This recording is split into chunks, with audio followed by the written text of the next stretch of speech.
Hello, everybody. My name is Wayne Greenwood, and I am the host of the Obscure Mysteries podcast. And today we're going to be talking about disappearances in and around national parks in the United States. So today I'm going to discuss each case briefly but with detail and give plausible theories and reasons for the disappearances, and as well as discussing some similarities in these cases because they are very related in some of the ways that they just go missing. And so I'll get into that while I'm talking about them. So I'm going to go ahead and start with the Dennis Martin case. So Dennis Martin was a 6-year-old boy, and he disappeared while on a Father's Day weekend trip on June 14th, 1969 in the Great Smoky Mountains National Park. And this was an annual trip that it was like a family tradition, and they did it every year.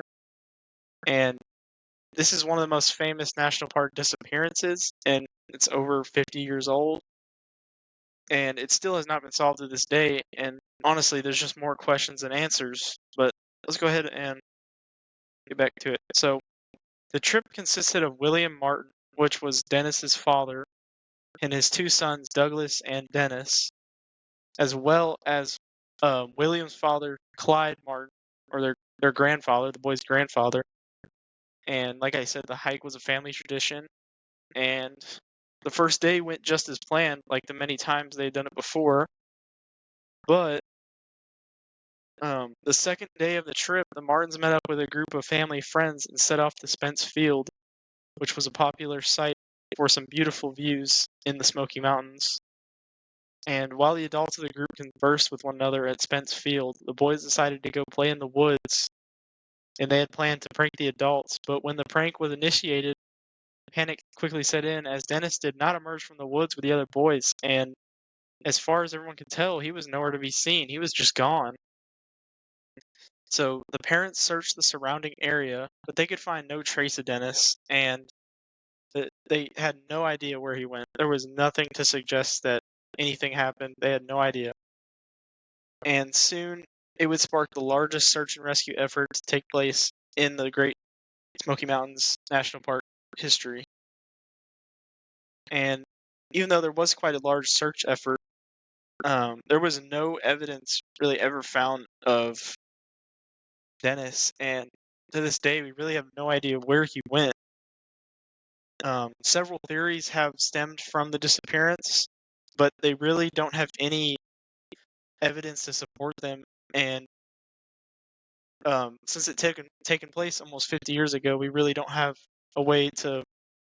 It's still a cold case, and it's really hard to find evidence for it.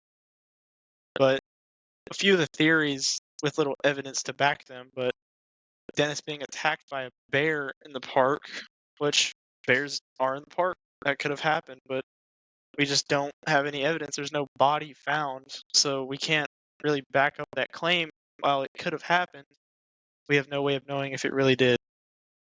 Another theory brought forth was that he could have been attacked by another wild animal, feral pigs, and while plausible, it has the same problems as the bear theory. We really just we don't have a body, we have nothing to go off of to suggest that's what happened. So, and also, even like in extreme theory, people think that there was cannibals in the park that may have kidnapped him or eaten him, but that is the most extreme theory, and we obviously do not have any evidence to back that one either. And the only true lead we have, well, we haven't been able to find the evidence that was brought or that was suggested.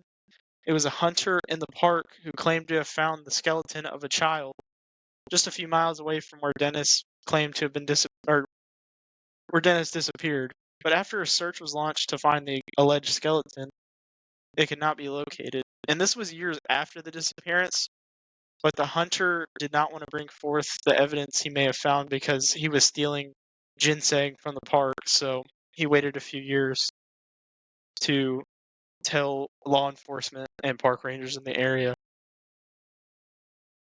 Since 50 years have passed since his disappearance, we are really no closer to solving the case than we were 50 years ago, and we just have more questions than answers. And that's really where the case stands today, and maybe more leads will be found in the future, but it is unknown, and right now we're just at a standstill, and it is currently a cold case, but one of the oldest cases in this line of disappearances in national parks or around national parks.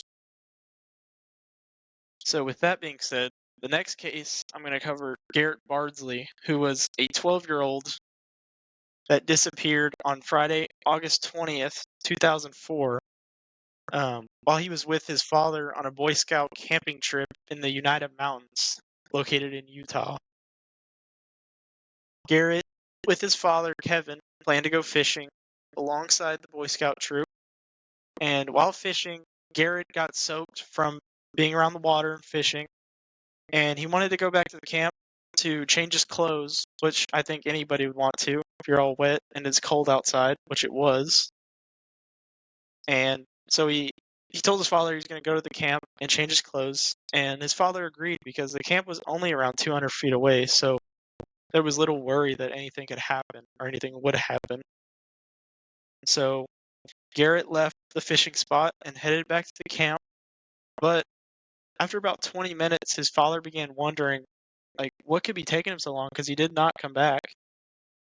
And so Kevin decided to just return to the camp to check on Garrett, see what he's doing, because it was taking him a long time. And he could not find him.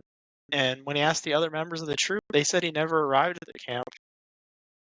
So with Garrett nowhere to be found, Kevin called the authorities, and a huge search of the area consisting of hundreds of searchers was launched, but the search yielded no more than one of Garrett's socks, which was alarming, and the sock was still wet, basically meaning that he never ever made it back to the camp, and so he disappeared somewhere on that trail. And I mean, they couldn't even find his fishing pole. He had a fishing pole, and all they found of him was a sock.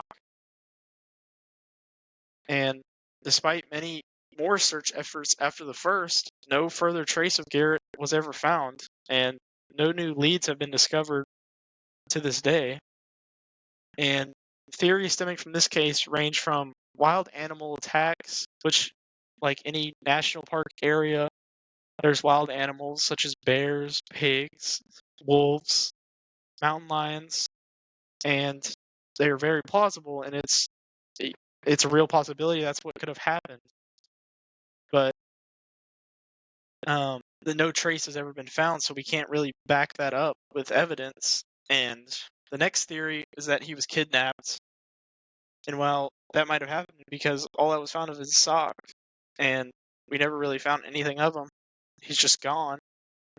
But we can't back that theory up either because we have no evidence.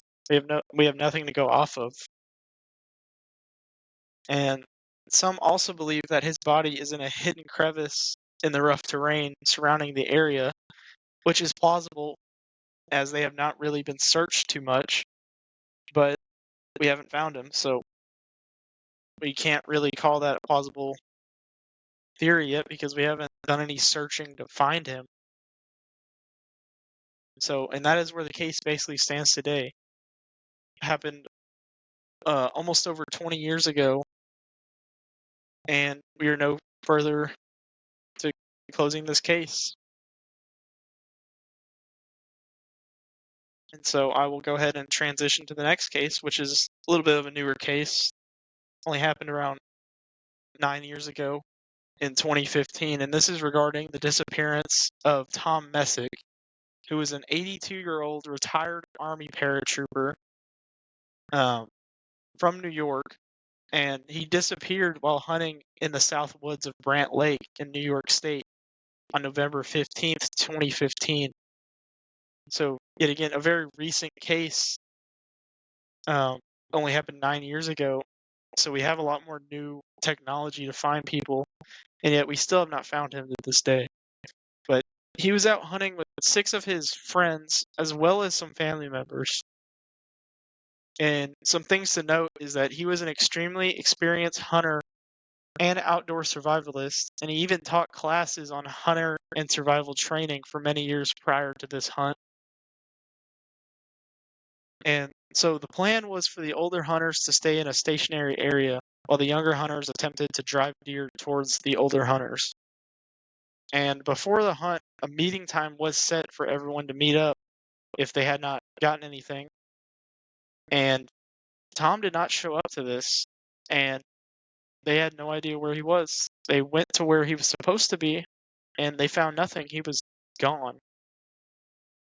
He was last seen at 10 a.m., and the group called the park rangers when he did not show up to the meeting spot, searching from roughly 4:30 p.m. that same day to 7 p.m.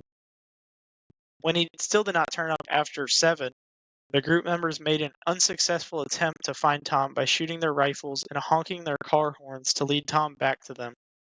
A large search effort consisting of park rangers, police officers, canine units, and further down the road, FBI officials set out to find the missing Tom.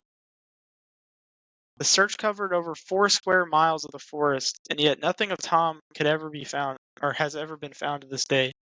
Many believe that foul play was involved in some capacity, but no evidence has been found to suggest that this was the outcome, and the case stands as an active missing persons case.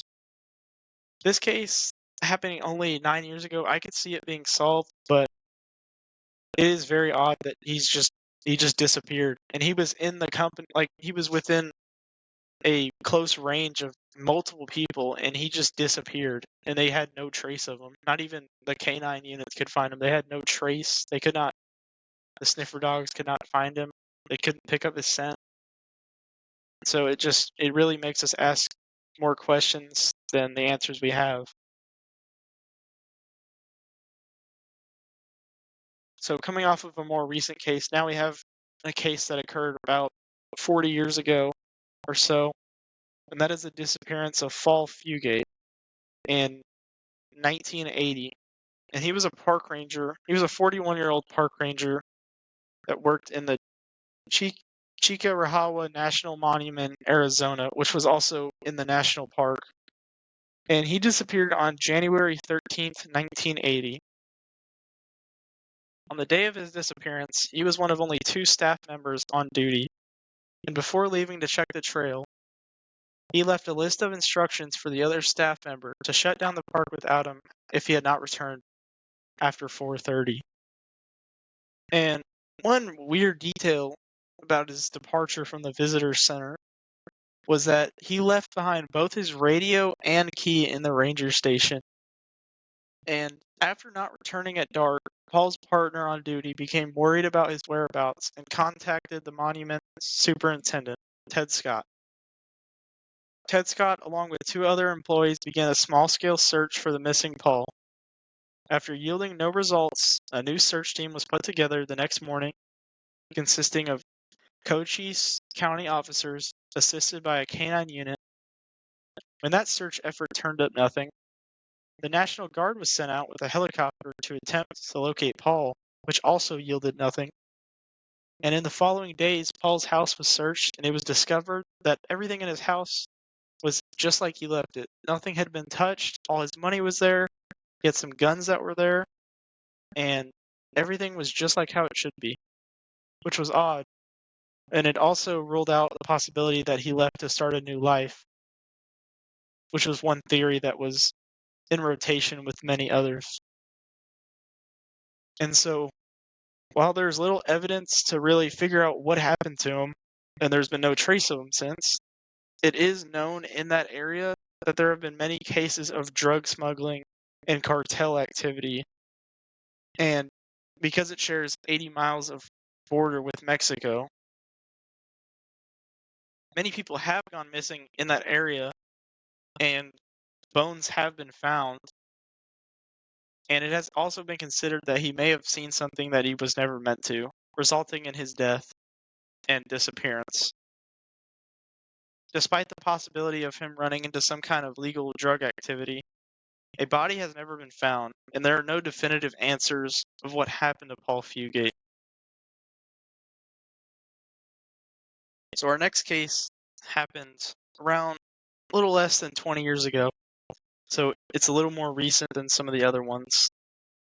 And it is regarding the disappearance of Mike Heron, who was a 51-year-old male and that lived on Bell Branch Road in Blount County, Tennessee, which is located just outside of the Great Smoky Mountains National Park.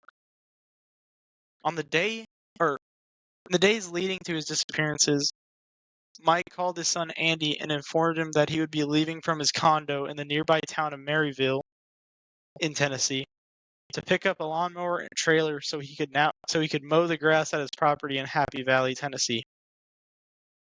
Mike's neighbors reported seeing him pull into his driveway with his truck and trailer, as well as seeing him leave on his ATV down Bell Branch Road. Unknowingly, these neighbors would be the last people to see Mike alive.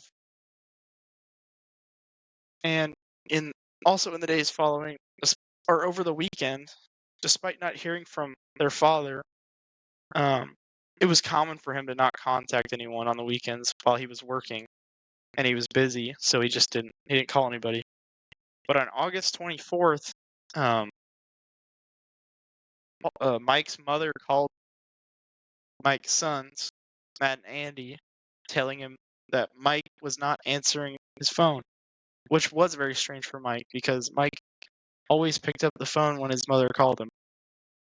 And after the sons began checking the farm for any clues about Mike's whereabouts, they found his truck and trailer in the driveway with all his belongings still in the truck, which was odd because he usually would have moved his truck, and he had planned on mowing, but everything was still there the way he left it, which was very odd. They eventually checked his condo in Maryville and found that it was untouched and nothing was out of place. When they returned to the farm, they noticed that the new ATV Mike had recently purchased was missing, which they did not notice the first time around. And on August 25th, the sons decided to take the old ATV and begin searching for their missing father, searching all the nearby trails and campgrounds. But unfortunately, they could find no trace of their father. So the sons ended up contacting 911 and filing a missing persons report. On the same day, the search began around 6 or 7 p.m., right before the sun went down. And they could not pick up Mike's scent with a sniffer dog, and after some very heavy rainfall, they decided to just restart the search early the next day. On August 26th, the next day, the search picked up, and Mike's ATV was found by a friend who was also helping in the search effort. What was weird is that the ATV was found in a plot of thick brush located near an abandoned cabin nearby the trail, and it was only about a mile from his farm, and it was in an area that Mike did not go to very often. It was a really weird area that he never really seemed to be. And another odd thing about the finding was that the ATV still had gas in the tank, and the key was strangely left in the on position, which is something that Mike's son said he would never do because it would kill the battery. A search of the surrounding area was quickly initiated, but neither Mike nor any evidence of Mike could be found. It is highly suspected that foul play was involved with this disappearance because of the way his ATV was found, which was very strange and not how Mike would have left it. And just the fact that it was left in brush, like somebody had just jumped off of it or been ripped off of it suddenly. But in the area surrounding where the ATV was found, there was no evidence. They could not find any evidence of what may have happened to him. And that is kind of where the case sits today. Like many of these, there's just no evidence found. And they have nothing to suggest what may have happened, and we really have no idea. And the disappearance remains a mystery to this day, with little evidence. So to close out this podcast, I just want to say these cases are just a few of thousands of mysterious disappearances that have occurred in and around national parks in the United States. It is unlikely that these cases will be solved anytime soon, especially in the cases that have been ongoing for decades. But maybe someday we will find the answers we so desperately need to finally close the door on who or what is making people disappear. Thank you for tuning into the Obscure Mysteries podcast, and remember to tune in next week where we will discuss even more cases relating to the ones in this episode. This is Wayne Greenwood, signing off.